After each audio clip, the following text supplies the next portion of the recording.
Hey, what's up, y'all? It's Ben Holmes back with another one out here taking a little quick walk this afternoon. And as I walk, oftentimes I like to listen to podcasts, sometimes listen to scripture. And one of the scriptures that just came across my spirit is Proverbs 13:11, man. And it's such a foundational principle to finances. Y'all know me, I'm a faith-based guy and I like to teach financial principles based off of biblical principles. And what Proverbs 13:11 teaches us is that wealth from vanity disappears over time, but wealth from hard work grows over time. And it's such a good scripture because it is a basic wisdom of how to obtain wealth and how to keep wealth. If we come with the right game plan, if we have the right mindset, wealth is sustainable over time whenever you're working hard, you're doing the research, you're understanding and believing that the things that you invest in are going to change the world, and being able to steward over what God has given you is going to grow over time. It's just, you have to be patient, man. I know it's a lot of fear out there right now, in the stock market because there's so many things that are swirling in geopolitical news, man. We got inflation that's still high. We got wars that are semi popping off all over the place. And, we got an election coming up this year. We don't know where that's going to take us from a financial perspective. And, I just want to caution everyone to just take a step back, man, zoom out. And when I say that, I mean, go look at any stock index from the beginning of its creation to where we are now, and you'll notice a pattern. And that pattern is it does this. It's going to go up. It's going to go down. But over time, if you're invested, you're going to see returns over your money. And that's the most beautiful part about this game. It's patience. It's being wise. It's developing a strategy that allows you to stay in the game and not be stressed whenever we're entering unforeseen or uncertain times.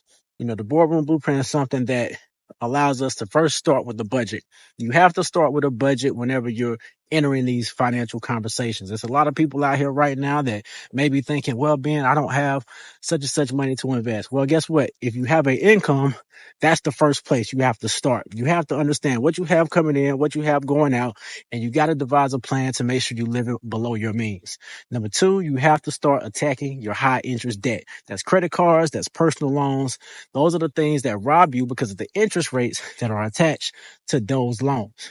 Number three, you start working on your credit so that when it's time to start borrowing money to buy real assets, you're in a good position where you're not going to be charged an arm and a leg from an interest rate perspective to make those purchases on leverage.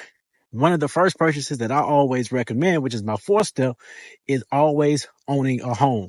Owning a home allows you the ability to not only get tax breaks, but it allows you to build equity in a home, and it gives you a foundational place to stay because you're going to have to stay somewhere.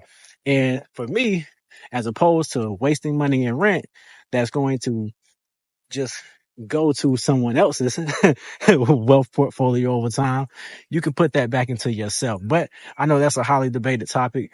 Let's save that one for another time. But after you buy a home, then allow yourself to start indulging into all other types of assets, whether it be paper assets such as stocks or bonds, or whether it be physical assets such as real estate. Or you can go and become an entrepreneur or a solid angel investor to invest in other people's businesses. But there are so many ways to acquire assets and start ownership, because that is how we change the paradigm of our community. We have to create ownership. If we're not creating ownership, we're going to always be dependent on other people's lifestyle, other people's objective and agendas, and not be able to control our own. But you guys can do what you want to at the end of the day. It's me, Ben Holmes, the Chief Inspirational Officer, just helping those with a CEO mind take authority not only over their life, but their money. So until next time, check in, check out. Peace.